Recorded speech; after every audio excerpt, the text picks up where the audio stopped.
Hello. We live in a fortunate age. Maybe you think I mean the modern age. Actually, I mean Buddhism has taken root in the West. Until recently, qualified teachers of Mahayana Buddhism outside of Asia have been few and far between. We've had to travel to the Far East to find deep teachings in the subjects of compassion, emptiness, karma, and enlightenment. Today, it's an amazing gift that we can learn about the ancient teachings of the Buddha through this 13-part video series.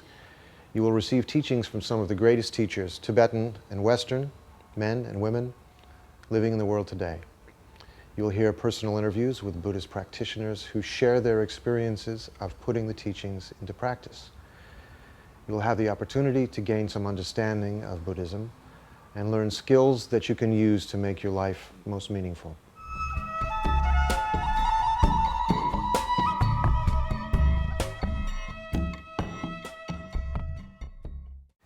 Despite our achievements with science and technology, we still don't know much about the mind and its potential. Yet in fact, 2,500 years ago, Shakyamuni Buddha realized the full potential of the mind. He understood that the mind is not just the brain. The mind is beginningless, and it creates our experiences of the world. Because what we perceive as reality is a function of the mind, not only do we have the power to completely eliminate disturbing emotions like anger, but we can consciously progress to the highest evolutionary state possible, Buddhahood. Every living being has the potential to reach this limitless state of wisdom and compassion. Buddhism teaches us that as we begin to understand the true nature of our mind, we become happier, more peaceful, better able to deal with problems, which makes us better able to help others.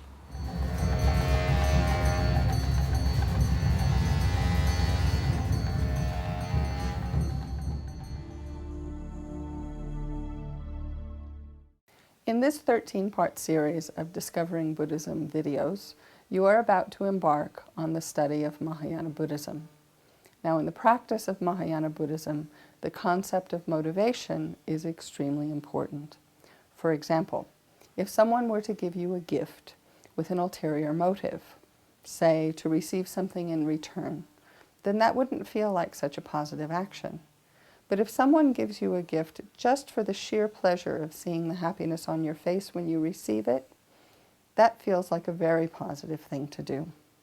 In the same way, in our spiritual practice, motivation, the reason that we do an action, is just as important as the action that we do.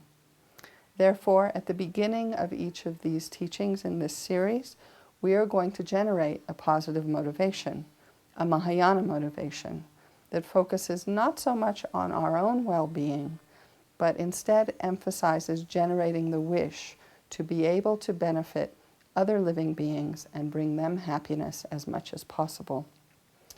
In Mind and Its Potential, the first in this series, we are going to explore the limitless potential of our own minds to bring happiness both to ourselves as well as to other living beings. And so for this reason, again, our motivation as we listen to these teachings is very important.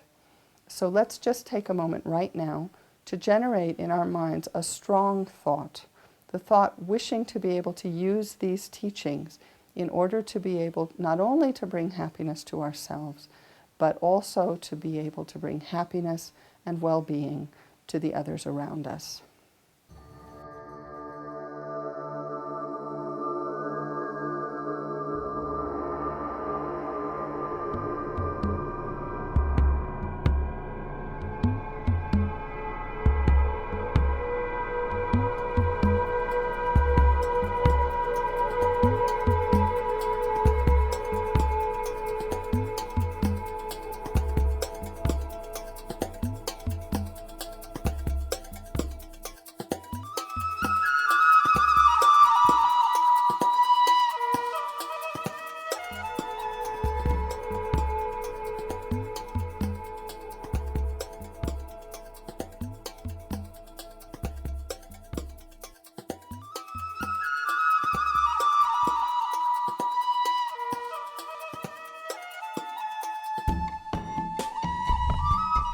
So, okay, mind.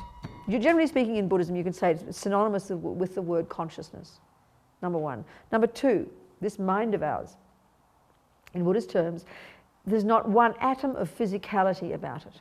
It's not physical. It's interesting. In the Christian view, we talk about this part of you called the soul that isn't physical, isn't it? Then we have the materialist view, which is there is simply the brain, simply the DNA, the genes, and that's it. So these two views. Well, Buddhism is neither of these. Buddhism has the view that all of the mind, all of the mind, and what that word refers to is the entire spectrum of our inner experiences: intellect, thoughts, concepts, feelings, emotions, unconscious, subconscious, spirit, whatever you want to call, instinct, intuition, you name it. All of this is encompassed by the term mind in Buddhism, or consciousness, okay? The other point about this mind of ours, or about any part of our mind, which is where it again radically differs from all other religious views, is there's not one atom of our being that's created by a superior being, God, Buddha, whatever you like.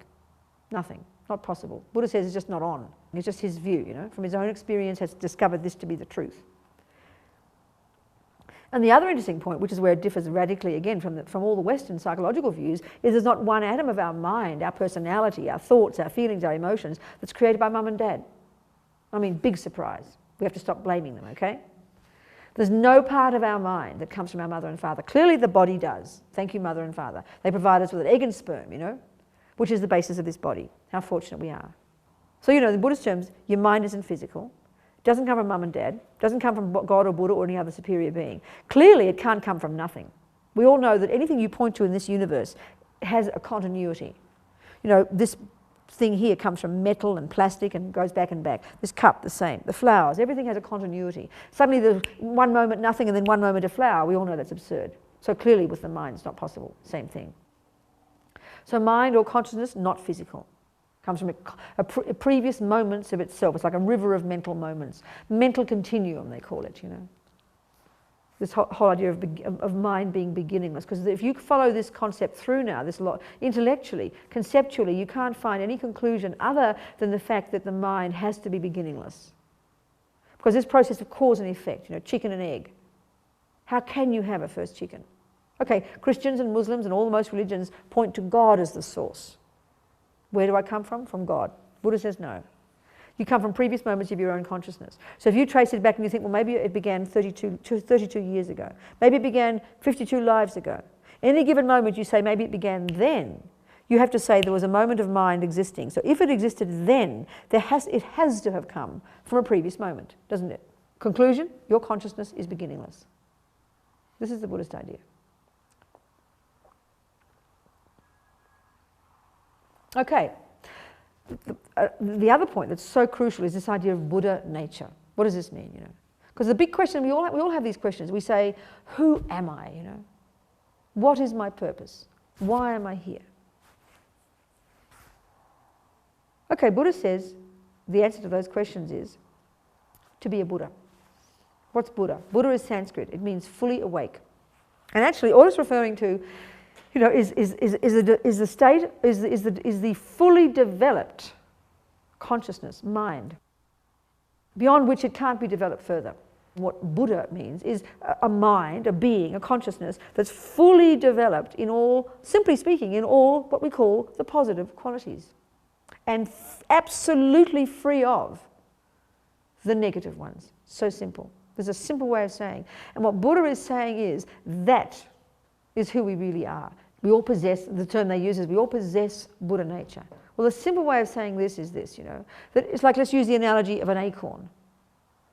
Mummy, what's that, Oh, well, darling, that's an acorn. What's an acorn, Mummy? Well, then she points to the oak tree. Well, that will become that.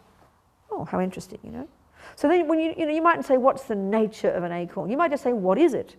When you see an acorn, what you're really seeing is a potential oak tree, isn't it? You're not it's a cute little brown thing. Sure, you could use it for this and that, and you could use it for jewelry, you could use it as a weapon if you like, but kind of how dumb. What it really is, isn't it? You see, what its true nature is, we don't use those words, but you listen to it. What it really is a potential oak tree. So how foolish not to develop into an oak tree. How ridiculous, isn't it? Well, that's what Buddha's saying. Mind, consciousness, which is indestructible, which is not created, its true nature, what it really is a potential Buddha, a fully developed mind. It's not as if we have a choice about it. You have an option. It's not as if some people like Mother Teresa are born to be Buddhas, kind of like potluck. Not like that.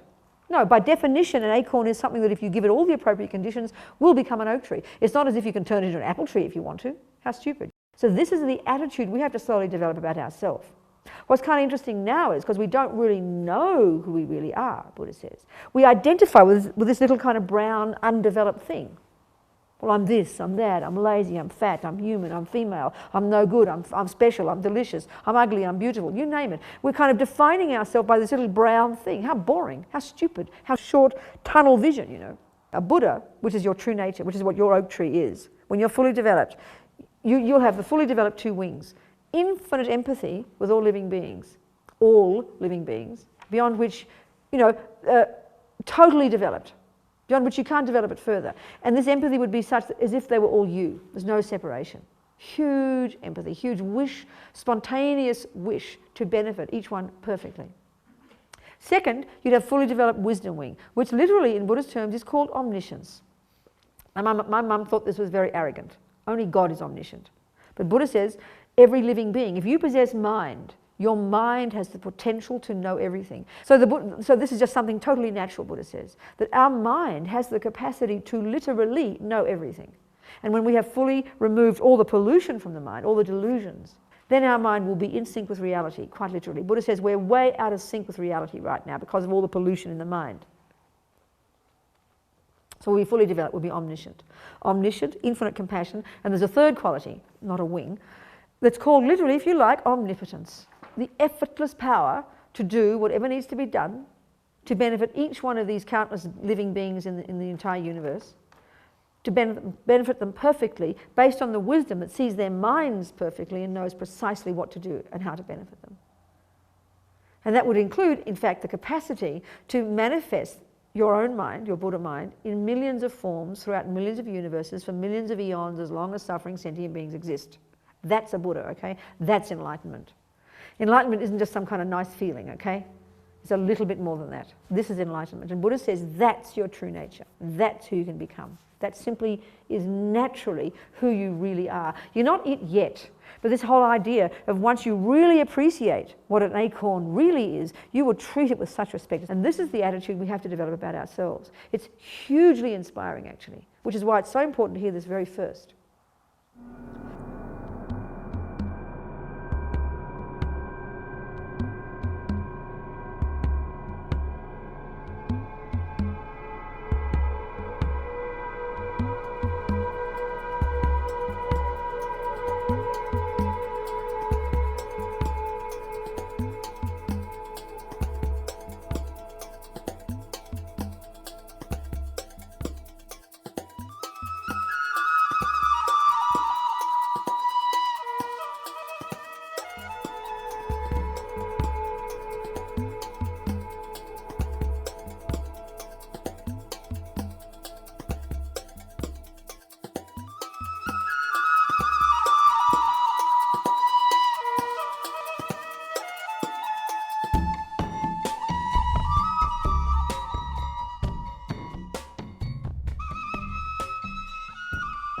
So anyway, whatever our reason, we meet the Buddha Dharma, and in meeting the Buddha Dharma, we start to discover more and more that the source of our suffering comes from our mind. There are external conditions for our suffering. Definitely, there are many, many external conditions for our suffering to arise. But the root cause of our suffering, the Buddha taught, lies within our own mind. And in fact, even meeting the external conditions is something to do with our mind. So the more we understand that our own mind is the source of our suffering, and also, fortunately, our own mind is the source of our happiness, then we begin to understand that the only way to be free of suffering is to change our mind, and to change it radically. If we change it a little bit, we will overcome a little bit of suffering. But if we radically change our mind, bring about a real revolution in our mind, and eliminate the disturbing thoughts from our mind and develop all the positive qualities of our mind, then we can be completely free of suffering and develop real happiness. Because again, the happiness that we're seeking is not something temporary, superficial. We may never have thought about what happiness we're seeking, but if we check up, we want a happiness that is perfect and lasting. Buddhism says that there is this amazing phenomena called mind, which is not the brain, it is not something physical, it is something formless, not having any qualities of physical matter. The mind is something which is clear, formless, and has the ability to know. In fact, mind is the only thing that knows, experiences, and feels. Mind's job is to know. In every way, the word know, we can analyze this word and discover that there are many ways to know. Right now, we ourselves know in quite indirect and superficial ways, mostly through concepts, mostly through reading, being told things by others. So right now, we are knowing in a very limited way. This is because our mind is being prevented from knowing perfectly, completely by the disturbing thoughts that all of us have. So we can imagine what it would be like without these disturbing thoughts.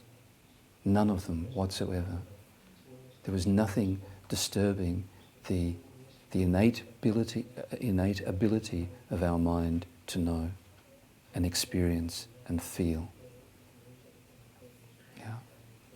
I think this would be an amazing experience. Something truly amazing.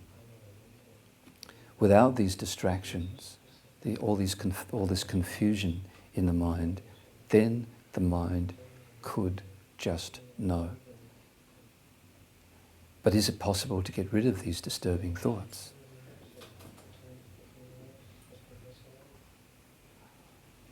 So this is also a very big question.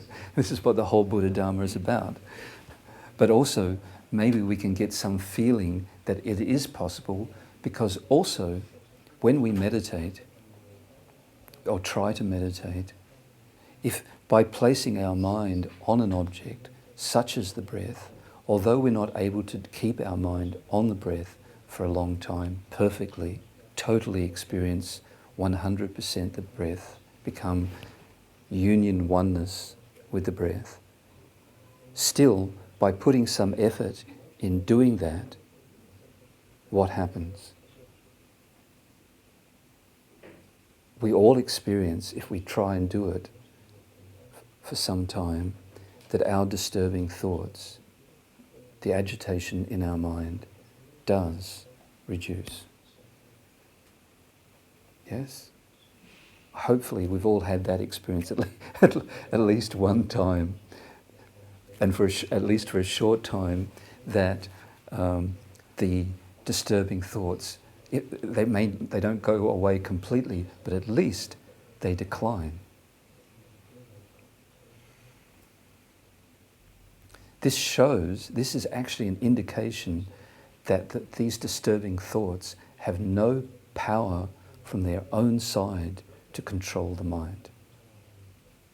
And that, maybe I can do my great demonstration. Sorry.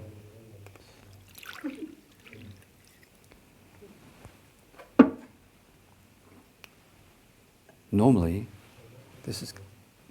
center directors don't like this demonstration because I destroy but normally our mind is like that.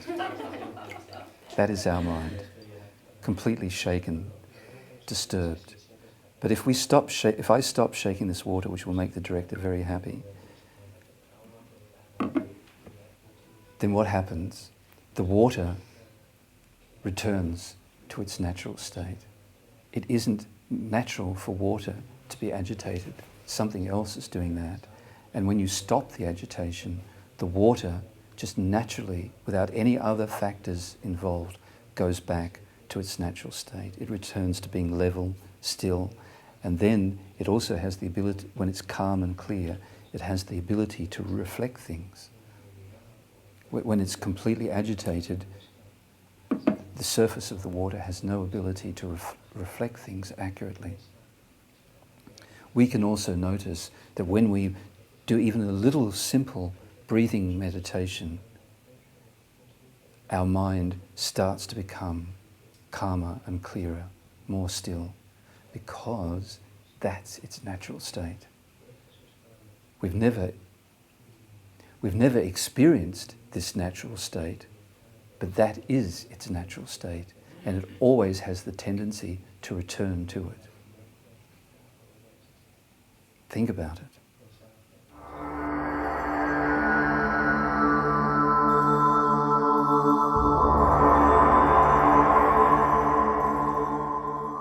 Understanding the true nature of the mind has helped me gradually over a period of, I'd say, about 3 years of just sort of letting that filter down. It doesn't happen suddenly. It didn't happen suddenly. It happened very gradually. Let's say I wake up, recently and think, wow, I'm a different person. I have more self-confidence. And because you start to realize that you're not this limited, hopeless, helpless being who's under the influence of all these things outside and all these things inside that cause so much suffering. When people come up to me and ask me about being a Buddhist nun and about Buddhism, many people have this, they've already decided that Buddhism is this dark, gloomy, pessimistic, nihilistic religion that talks about suffering and death. And that's, we do talk about suffering and death a lot, but we talk about it in